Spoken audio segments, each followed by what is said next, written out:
우리가 세상에서 승리하고 소망을 하나씩 이루어 나가기 위해서는 하나님의 능력에 대한 믿음이 필요합니다.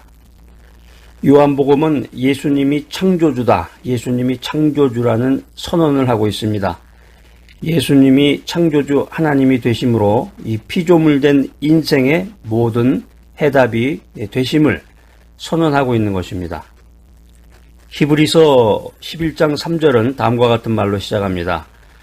이는 하나님의 영광의 광채시요 그 본체의 형상이라. 그의 능력의 말씀으로 만물을 붙드시며 죄를 정결케 하는 일을 하시고 높은 곳에 계신 위엄의 우편에 앉으셨느니라. 만물을 붙드시며, 여러분 히브리서 11장 3절 찾아서 꼭 밑줄을 그어놓으시기 바랍니다. 지구가 공전과 자전을 계속하고 있는데 엄청난 속도로 공전과 자전을 함에도 불구하고 사람들이 그 땅에 머물러 있죠. 튕겨나가는 게 아니라 자동차는 이 구분도로 회전할 때 큰 속도로 회전하게 되면은 속도가 높으면 이렇게 튕겨나간다고 그러는데 오늘 히브리서 11장 3절에 보니까 그 말씀, 그 해답이 나와 있네. 하나님께서 만물을 붙드시기 때문에 지구가 엄청난 속도로 공전과 자전을 함에도 불구하고 인간이 땅 위에 머물러 있는 거죠. 이 세상에 어떤 과학자도 밝혀낼 수가 없었던 이 만유인력의 근원을 성경에서는 우리가 시원하게 그 원인을 알 수가 있습니다. 만물을 붙드시는 힘의 근원이 하나님의 능력이요, 하나님의 말씀이라고 성경은 분명히 말하고 있습니다. 광활한 천체가 하나님의 능력으로 질서 있게 운행하고 몸속의 작은 세포 조직이 원자핵을 중심으로 전자가 운행하는 이 삼라만상의 모든 질서를 붙드시는 힘의 근원이 하나님의 능력인 하나님의 말씀에 있다, 이렇게 선언하고 있는 것입니다. 우리가 세상 살다 보면 모든 게 변합니다. 인간의 마음은 수시로 변하는 거지만 세상의 시스템이라든가 모든 구조가 역사의 추이에 따라서 변해가는데, 그런데 변치 않는 게 있어요. 해가 항상 동쪽에서 떠서 서쪽으로 지잖아요. 해가 어느 날인가는 변심을 해가지고 남쪽에서 떴다가 북쪽으로 갔다가 또 북쪽에서 떴다 서쪽으로 간다든가 이렇게 되면은 이 우주 질서가 그냥 엉망이 될 텐데, 물은 위에서 아래로 흐르죠. 우리가 항상 그게 당연하다고 생각하지만 물이 밑에서 위로 올라간다든가, 물론 이제 과학의 힘에 의해서 이제 펌프를 이용해서 그렇게 하기도 하지만 대자연의 원칙이 이게 막 지 멋대로 돌아다닌다 그러면은 이게 인간이 혼란 가운데서 삶을 유지할 수가 없을 것입니다. 이게 하나님께서 만물을 붙드시기 때문에 하나님의 그 대원칙에 따라서 이 대자연이 움직이는 걸 보면, 그러니까 우리가 이제 미국의 그랜드 캐년이라든가 그 아주 대자연을 보게 되면은 저절로 하나님의 그 위대하심을 경배하게 됩니다. 나의 삶을 붙드는 이 힘의 근원도 하나님의 능력인 말씀 안에 있습니다. 말씀의 원리에 따라서 순종하며 살아갈 때 참으로 조화롭고 아름답게 나의 인생이, 나의 삶이 하나님의 영광을 나타내며 운행하지만 말씀의 궤도를 이탈해서 불순종하고 내 마음대로 행동한다면은 나의 인생, 나의 삶이 어디로 탁 하고 튀어나갈지 아무도 모른다는 것입니다. 미국에 이제 그 유명한 교회가 여러 개가 있는데 캘리포니아를 대표하는 교회 중에 하나가 이제 새들백 교회가 있습니다. 새들백 교회. 릭 워렌이라고 하는 목사가 새들백 교회를 세워서 여러분 직접 방문해 보시면 정말 어마어마합니다. 저는 이제 매주마다 새들백 교회를 가게 되는데 사람마다 다양한 표현을 하지만 어떤 사람은 주라직 파크와 같다고 그래요. 주라기 공원과 같이 아주 그냥 대자연을 통해 가지고 어린이들이 오면 좋겠죠. 아주 그냥 너무 교회 그 주변 경관이나 그 시스템을 굉장히 아주 현대적으로 너무너무 잘 해놨는데 예배 시스템도 마찬가지죠. 모든 사람들이 와서 배울 만한 그런 시스템으로 운영을 하고 있는데, 이 미국 새들백 교회에 그 예배 목사가 있습니다. 목사가 이제 많은데 그 중에 이제 예배를 담당하던 예배 목사 릭 무초라고 하는 사람이 있는데, 이 사람이 이제 가스펠을 하나 만들었는데 그 사람이 만든 그 가스펠에 이런 가사가 있습니다. 제가 한번 읽어드릴게요. 만일 하나님이 바다를 지으실 수 있다면 하나님은 당신 마음의 풍파도 잔잔케 하실 수 있습니다. 만일 하나님이 산을 움직일 수 있다면 하나님은 당신의 심령도 변화시킬 수가 있습니다.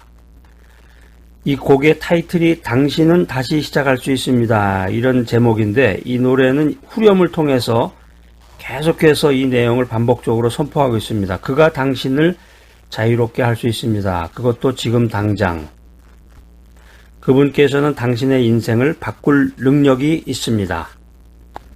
자, 오늘 이 귀한 메시지 들으시는 여러분들, 하나님을 경배하고 하나님의 능력을 믿는 가운데에서 하나님께서, 창조주 하나님께서 내 인생을 바꿀 수가 있다. 그러니 나는 지금 다시 시작해야 되겠구나. 리스타트, 다시 시작해야 되겠구나. 이런 결심을 하는 여러분이 되시기를 바랍니다. 우리가 믿는 하나님은 온 세상 만물을 지으신 이 능력의 창조주이십니다. 능력의 창조주. 온 우주와 역사의 운행, 또 우리 인생의 시작과 끝을 주관하시는 유일한 분이 하나님이십니다. 역사의 흥망성쇠와 인생의 생사화복이 모두 하나님께 달려 있습니다. 아이고 난 못해 이런 얘기 이제 하는 분들이 많은데 뭐가 이제 바뀌게 되면은 이게 나이 들어서 요즘에 SNS 시대에 인터넷 모바일 그것을 이제 잘 못하시는 분들 많아요. 난 못해요 이렇게 얘기할 게 아니라 우리 믿음의 사람, 신앙의 사람은 내가 못한다고 하나님까지 못할 것이라고 착각하면 안 되겠습니다. 하나님께서는 언제든지 우리의 인생, 인간의 인생을 바꿀 수 있는 위대한 능력을 갖고 계신 분이다. 그렇기 때문에 하나님을 믿는 마음으로, 주님을 믿는 마음으로 다시 시작해야 됩니다. 일어나서 그분을 바라보며 그분의 능력을 힘입어야 합니다. 하나님께서 반드시 도와주실 것이다. 하나님께서 나를 포기하지 않으신다. 이런 믿음을 굳게 가져야 되겠습니다. 인간이 하나님으로부터 온 존재입니다. 하나님을 위해 사는 존재입니다. 더 나아가서 하나님께로 돌아가야 할 존재입니다. 그렇기 때문에 인간은 나는 능력이신 하나님과 분리해서 생각할 수 없는 존재다. 이 사실을 명심하시기 바랍니다.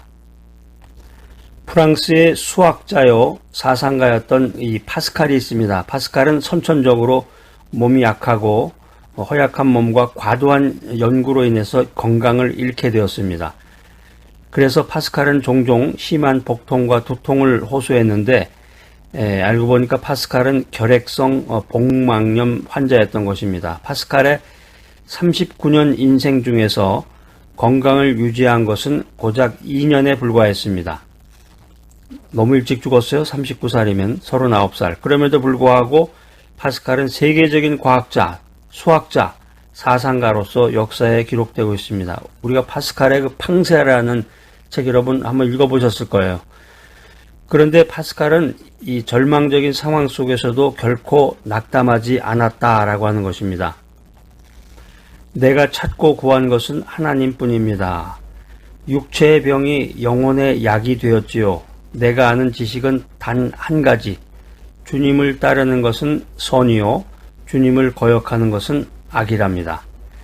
이 파스칼은 이 건강이 극도로 악화된 상황 속에서도 어떤 생각이 떠오르면은 촥 하고 그냥 메모를 하는 거예요. 그래가지고 5년 동안 약 924개의 그 단상을 남겼어요. 주옥 같은 단상. 이게 뭐냐면 아까 말씀드린 그 유명한 팡세라는 건데 여러분 아마 그 중고등학교 시절이나 책을 좋아할 때 한 번씩 다 읽어보셨을 텐데 팡세. 관심 있는 분들은 한번 서점에 가서 책을 한번 살펴보시고 읽어보시기 바랍니다. 인간의 병은 신체의 장애일 뿐 의지의 장애가 아닙니다. 그렇기 때문에 어떤 환자도 창조적인 도전으로 위대한 성공자가 될 수 있습니다. 여러분 지금 어떤 연단을 겪고 계십니까? 남이 알지 못하는 어떤 고통이 있습니까? 이 연단과 고통 속에서 하나님의 영성이 더욱더 강해질 수 있음을 감사하시기 바랍니다. 전쟁터에 나간 군인들이 자기 편 전력이 상대편 전력보다 막강하고 크다고 믿고 확신한다면 사기충천하겠죠. 사기충천해서 자신있게 전투에 임할 것이고 마침내 승리를 쟁취하게 될 것입니다. 이와 마찬가지로 우리가 고난 중에서 우리를 보호하시고 도우시는 이 하나님의 능력이 정말 크다, 정말로 위대하다고 믿고 확신한다면 우리는 아무런 두려움 없이 고난에 대처해서 마침내 승리를 거둘 수 있을 것입니다.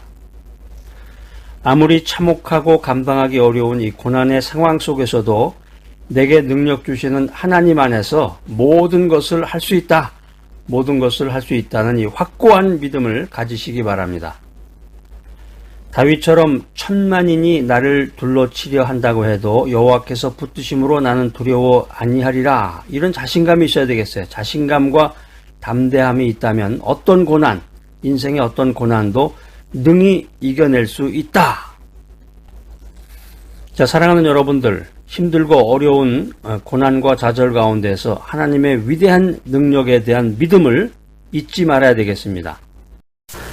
하나님께서는 믿는 자들에게 평안을 주십니다. 구약성경 에레미야 29장 11절 말씀입니다. 여호와의 말씀이니라 너희를 향한 나의 생각을 내가 아나니 평안이요 재앙이 아니니라. 너희에게 미래와 희망을 주는 것이니라. 믿는 자들을 형통하게 하시는 하나님, 인생의 작은 성공, 큰 성공으로 우리 인생의 기쁨과 소망을 주시는 하나님이십니다. 내 인생에서 홍해가 갈라지고 오병이어의 기적을 베푸시는 분이 바로 나의 아버지 하나님이십니다. 그분이 오늘도 물이 변하여 포도주가 되게 하십니다. 믿는 자들에게 영생을 주시는 하나님, 내일과 미래를 믿음 안에서 내 손에 쥐어주시는 하나님, 그분께서는 믿는 자들에게 평안과 형통과 영생을 주시며 모든 것이 합력하여 선을 이루게 하시는 공평하신 하나님이십니다. 할렐루야. 어느 구두회사의 사장님이 이런 말을 합니다. 고급 구두일수록, 고급 구두 있잖아요, 비싼 거. 고급 구두일수록 많이 두들겨 맞고 손이 많이 간답니다. 다이아몬드도 커팅이 많이 된 것일수록 고급 보석이 됩니다. 고급 도자기로 알려진 본차이나는 이 뼈를 부서뜨려서 분가루처럼 고운 가루를 만든 다음에야 값비싼 그릇이 되는 것입니다. 우리가 살아가는 인생의 무대에서는 고난을 통과하지 않고는 귀한 그릇이 될 수 없습니다. 하나님은 요셉을 크게 쓰시려고 강한 훈련을 시키셨습니다. 모세를 귀하게 쓰시려고 완전 밑바닥 훈련을 시키셨습니다. 다윗을 고귀한 인물로 쓰시려고 혹독한 훈련을 시키셨습니다. 우리가 인생 살아가면서 이 꿈이라고 하는 것은 결코 포기하지 말아야 된다. 만일 꿈을 포기한다면 그건 백일몽이요, 우리가 흔히 얘기하는 개꿈이 되고 말겠죠. 우리가 어떤 악천후 가운데에서도 이 꿈을 포기하지 않는다면, 꿈을 포기하지 않으면 꿈은 반드시 이루어진다. 꿈과 비전이 있는 자는 결코 실패하지 않습니다. 그렇기 때문에 지칠 줄 모르는 사람은 오히려 역경을 지치게 만드는 것이다. 실패는 우리의 스승이지 장의사가 아닙니다. 그러니까 실패했다고 죽는 게 아니라는 거죠. 실패는 지연되는 것이지 패배하는 것이 아닙니다. 실패는 잠시 우리를 딜레이 시키면서 우리를 훈련시키는 거지 실패했다고 지는 게 아닙니다. 실패는 잠시 동안 우회하는 것이지 잠시 돌아가는 거지 막다른 골목이 아니다. 그렇기 때문에 실패는 끝이 아니다. 실패는 끝이 아니다. 한번 실패했다고 해서 그것이 마지막이 되어서는 안 됩니다. 왜냐하면 이 실패는 패배가 아니기 때문이다 라고 하는 것입니다. 우리 인생의 최대의 영광은 한 번도 실패하지 않는 데 있는 게 아니라 넘어질 때마다 다시 일어나는 것입니다. 사랑하는 여러분, 요즘 어떻습니까? 요즘 살아가시기가 어떻습니까? 힘들죠? 어떤 일에 실패를 경험하고 계십니까? 이 인생길에서 예수님을 만난 사람은 모든 실패 속에서 다 일어났습니다. 어떤 자리에서도 일어났습니다. 할렐루야. 어떤 좌절과 낙담의 자리에서도 새로운 꿈을 꾸시기 바랍니다. 소아마비 장애자였던 이 루즈벨트 대통령이 있습니다. 아주 미국을 혁신과 개혁으로 부흥시켰던 유명한 대통령인데, 소아마비 장애자였던 이 루즈벨트 대통령은 짤막한 간증으로 우리 가슴에 큰 감동과 새 힘을 줍니다. 나는 젊은 시절부터 정치에 뚜을 둠으로 여러 가지 쓰라린 일들을 많이 겪었습니다. 실패도 한두 번 한 게 아니죠.